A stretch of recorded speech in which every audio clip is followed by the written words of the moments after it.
بسم اللہ الرحمن الرحیم۔ معزز خواتین و حضرات، السلام علیکم۔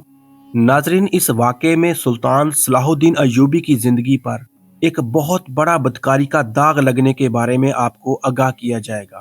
آدھی رات کا وقت ہو چکا تھا۔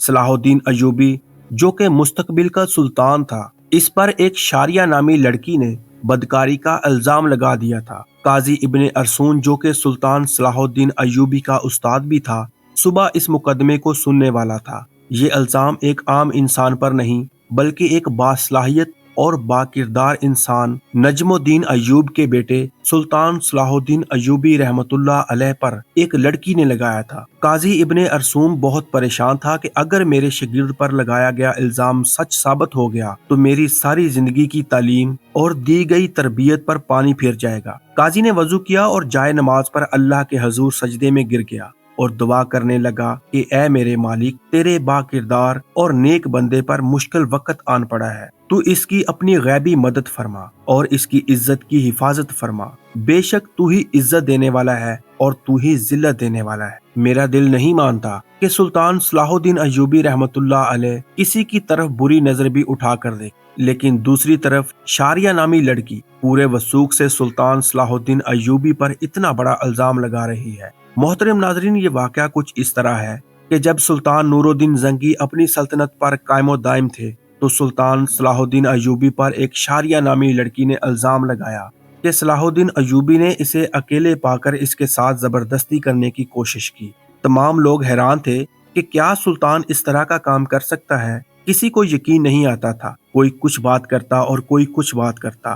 اگلی صبح سلطان نور الدین زنگی کی موجودگی میں قاضی ابن ارسون نے یہ مقدمہ سننا تھا اور سلطان صلاح الدین ایوبی پر فرد جرم عائد ہونے کے بعد سزا سنائی جانی۔ صلاح الدین ایوبی رات کو ساری رات بخار میں تڑپتا رہا اور اللہ سے دعا کرتا رہا، اے میرے مالک، تو ہی میری مدد فرما، تو ہی بہتر جانتا ہے، تو ہی سب سے سچا ہے، بے شک میری مدد کرنے والا صرف تو ہی ہے۔ صبح کا وقت ہوا تو سلطان صلاح الدین ایوبی کا بخار بہت زیادہ تھا۔ صلاح الدین نے وضو کیا اور نماز کے لیے کھڑے ہو گئے۔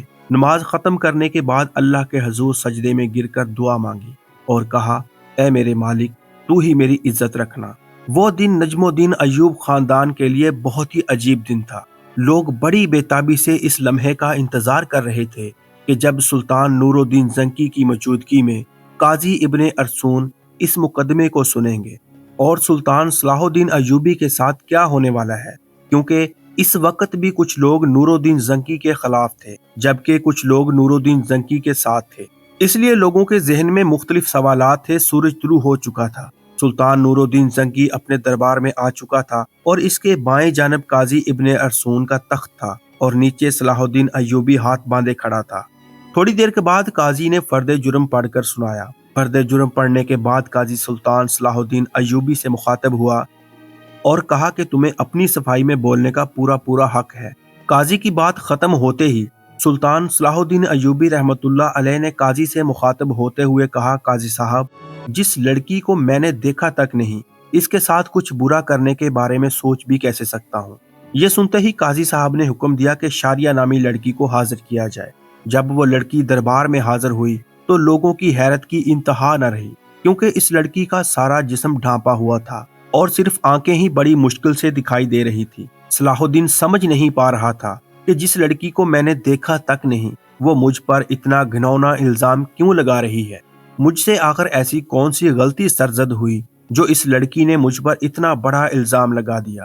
قاضی ارسون شاریہ نامی لڑکی سے مخاطب ہوا اور پوچھا، بتاؤ صلاح الدین ایوبی نے تمہارے ساتھ کیا کیا؟ تو اس لڑکی نے کہا، میں اپنا بیان پہلے دے چکی ہوں، مزید ایسی باتیں کر کے اپنی مزید عزت خوار نہیں کروا سکتی۔ بخار بہت زیادہ ہونے کی وجہ سے صلاح الدین کا چہرہ زرد ہو رہا تھا اور ہاتھ کانپ رہے تھے، زبان پر بھی لرزہ طاری تھا۔ انہیں دیکھ کر مجمع کو یوں لگ رہا تھا کہ صلاح الدین ایوبی بے قصور نہیں ہے۔ سلطان نور الدین زنکی بڑے غور سے یہ سارا منظر دیکھ رہا تھا۔ پورے دربار میں سناٹا چھایا ہوا تھا۔ لوگ بڑے غور سے صلاح الدین ایوبی اور اس لڑکی کی باتوں کو سن رہے تھے۔ سلطان صلاح الدین ایوبی نے اس لڑکی سے کہا کہ کیا تمہیں اپنے رب سے ڈر نہیں لگتا کہ تم ایک بے قصور انسان پر اتنا بڑا الزام لگا رہی ہو؟ لوگ سمجھ رہے تھے کہ سلطان نور الدین زنکی کا بھتیجا ہونے کی وجہ سے صلاح الدین ایوبی اگر مجرم قرار پا بھی گیا تو سزا سے بچ جائے گا۔ صلاح الدین ایوبی نے قاضی سے کہا کہ جب ہم کسی بھی مسئلے کا حل نہیں نکال پاتے تو ہم پھر اللہ تعالیٰ کی طرف رجوع کرتے ہیں، اور میں بھی اس لڑکی کو کہتا ہوں کہ اگر یہ اللہ کو حاضر ناظر جان کر اللہ کی قسم کھا کر یہ کہہ دے کہ اس کا الزام سچا ہے تو میں وہ بھی گناہ قبول کر لوں گا جو مجھ سے سرزد بھی نہیں ہوا۔ یہ سنتے ہی وہ لڑکی صلاح الدین کو بغور دیکھنے لگی۔ وہ صلاح الدین ایوبی کی حالت سمجھ چکی تھی۔ تھوڑی دیر بغور بخوبی دیکھنے کے بعد لڑکی چیخ چیخ کر رونے لگی اور کہا، میں تمام مجمع کے سامنے اللہ کو حاضر ناظر جان کر کہتی ہوں کہ سلطان صلاح الدین بالکل بے قصور ہے، سارا گناہ میرا ہے۔ یہ سن کر سارا مجمع حیران رہ گیا اور اس لڑکی کے چند الفاظ نے مقدمے کو الٹ کر رکھ دیا۔ اتنے میں سلطان نور الدین زنکی دشت سے اپنی کرسی سے اٹھا اور اس لڑکی کو کہا کہ کیا تمہیں پتہ ہے کہ الزام تراشی کی تمہیں کتنی بڑی سزا مل سکتی ہے؟ تو اس نے کہا، ہاں مجھے معلوم ہے کہ اس کی مجھے کتنی بڑی سزا ملے گی۔ اس کے بعد قاضی نے شاریہ سے کہا کہ آخر ایسی کیا وجہ تھی تم نے صلاح الدین ایوبی پر اتنا گھناؤنا الزام لگایا؟ تو لڑکی نے اپنی آنکھیں جھکا لیں، لیکن جب سلطان نور الدین زنکی رحمت اللہ علیہ نے لڑکی کی طرف دیکھا تو اس نے کہا، اے میرے سلطان، میں جانتی ہوں کہ مجھ سے بہت بڑا گناہ ہو گیا ہے، شاید جس کی تلافی بھی ناممکن ہو، چونکہ جو داغ صلاح الدین ایوبی کے کردار پر لگا وہ شاید میں چاہتے ہوئے بھی نہ مٹا سکوں، لیکن یہ سب کام کرنے کے لیے میں مجبور تھی۔ سلطان نور الدین زنکی نے پوچھا کہ بتاؤ تمہیں اس کام کے لیے کس نے مجبور کیا؟ تو شاریہ نامی لڑکی نے امیر ابن مرقوم کی طرف اشارہ کرتے ہوئے کہا، اس عالی مرد امیر نے مجھے یہ سب کرنے کے لیے مجبور کیا۔ یہ سب سنتے ہی تمام درباری امیر ابن مرقوم کو ملامت اور غصے کی نظر سے دیکھنے لگے۔ امیر ابن مرقوم اپنی جگہ سے اٹھا اور بڑے دبدبے کے ساتھ کہنے لگا، یہ لڑکی جھوٹ بول رہی ہے، میں بھی صلاح الدین ایوبی کی طرح اس کو جانتا تک نہیں ہوں۔ نور الدین زنکی نے کہا کہ کل معلوم ہو جائے گا کہ کون بے گناہ ہے اور کون گناہ گار۔ اس کے بعد سلطان نور الدین زنکی نے شاریہ نامی لڑکی کو اپنے کمرے میں بلایا اور پوچھا کہ بتاؤ اصل ماجرا کیا ہے؟ لڑکی نے کہا، ایک جنگ میں میرے ماں باپ مارے گئے تھے اور میں اس ظالم امیر ابن مرقوم کے ہاتھ لگ گئی تھی۔ یہ مجھ پر بے انتہا ظلم کرتا تھا، بے حد تشدد کرتا تھا، اور شاہی کنیز کی جانچ کرنے کے بعد اس لڑکی کی پیٹھ پر کوڑوں کے نشان بھی دکھائی دیے گئے۔ اور ادھر سلطان نور الدین زنکی کے خاص جاسوسوں نے شاریہ اور امیر ابن مرقوم کے بارے میں ساری معلومات اکٹھی کر لی اور ان کے آپس کے تعلق کو سلطان کے سامنے بے نقاب کر دیا۔ یہ دیکھ کر سلطان نے اگلے دن پورے مجمع کو ایک جگہ پر اکٹھا ہونے کی دعوت دی۔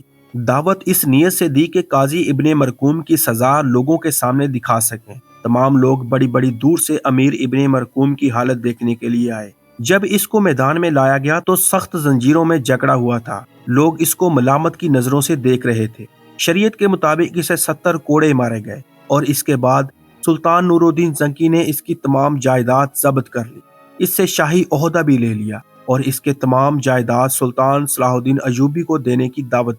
لیکن سلطان صلاح الدین ایوبی رحمت اللہ علیہ نے یہ کہتے ہوئے ٹھکرا دیا تھا کہ میں کسی کا مال اپنے حصے میں رکھ کر غاصب نہیں بننا چاہتا، اور اسی طرح سلطان صلاح الدین ایوبی کی اللہ تعالیٰ نے غیبی مدد اور اس کے وجود پر لگا یہ بدکاری کا داغ دودھ کی طرح دھل گیا۔ بے شک اللہ اپنے بندوں کی مدد فرماتا ہے، اور جو انسان گناہ بدکاری زنا سے بچتا ہے تو اللہ تعالیٰ اس کی مدد فرماتا ہے، اور جس کا کھلم کھلا واقعہ قرآن شریف میں موجود ہے۔ حضرت یوسف علیہ السلام کے حوالے سے جب زلیخا نے حضرت یوسف علیہ السلام پر الزام لگایا، اسے بھڑکایا، اسے گمراہ کرنے کی کوشش کی، تو دروازے بند ہونے کے باوجود اللہ کی غیبی مدد آئی اور اللہ نے انہیں سرخرو کیا۔ لیکن یہاں شرط صرف انسان کا اپنے رب پر بھروسہ اور اپنے ایمان پر پختگی ہونی چاہیے، تو اللہ تعالیٰ کی مدد ضرور آتی ہے۔